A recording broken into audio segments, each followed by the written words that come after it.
Ya, pemirsa, pasar saham Indonesia sedang berbunga-bunga. IHSG tidak hanya menghijau, IHSG pecah rekor terbaik sepanjang masa setelah BI menurunkan suku bunga.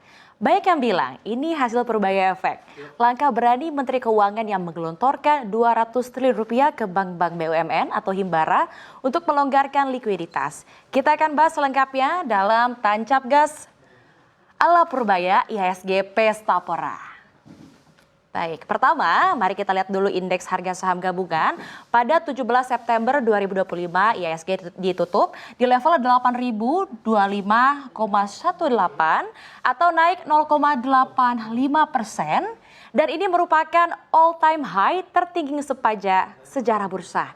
Dan kenaikan ini didorong juga oleh saham-saham perbankan dan juga infrastruktur yang langsung menguat setelah Bank Indonesia menurunkan BI rate sebesar 25 basis poin menjadi 5,5%.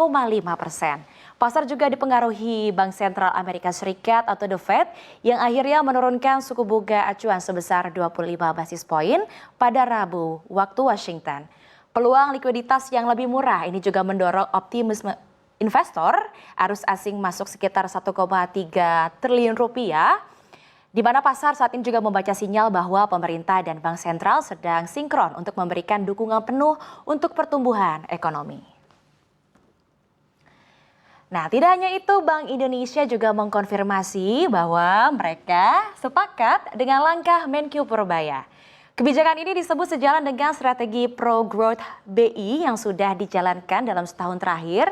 Di antaranya, Bank Indonesia atau BI ini sudah 5 kali memangkas suku bunga acuan BI rate sejak September 2024 dan menjadi yang ke-6 kalinya setelah BI rate kembali diturunkan pada September 2025 menjadi 4,75%. Injeksi dana ini diproyeksi menurunkan biaya dana atau cost of fund perbankan hingga 50 basis poin dalam beberapa bulan ke depan.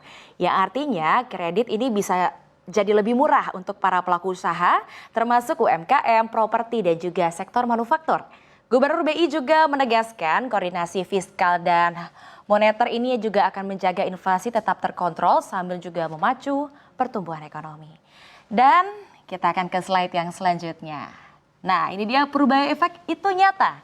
Nah, ini yang disebut Purbaya efek. Baik yang mengira ini hanya jargon saja, tapi dampaknya memang mulai terasa. Yang pertama, Himbara diguyur 200 triliun rupiah.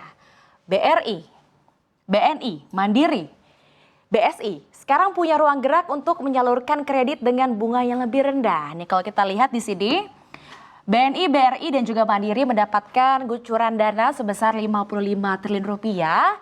Lalu BSI juga mendapatkan kucuran dana sekitar 10 triliun rupiah dan BTN ini mendapatkan kucuran dana 25 triliun rupiah.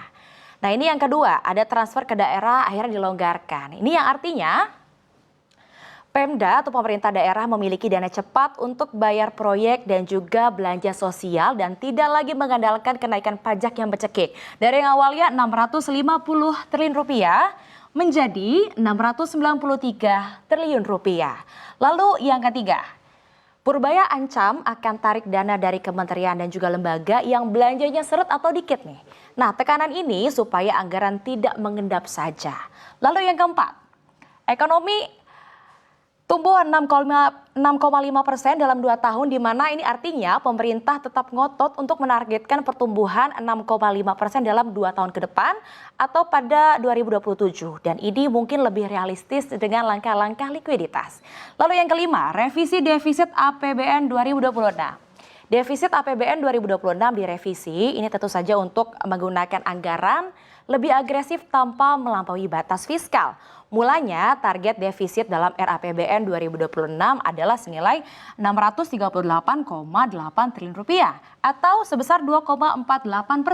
Namun saat ini berubah atau naik menjadi 689,1 triliun rupiah atau sebesar 2,68% dari PDB.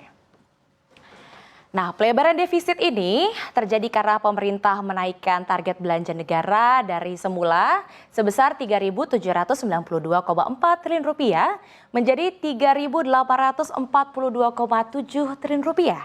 Sementara itu untuk target pendapatan negara juga masih tetap sebesar 3.153,6 triliun rupiah.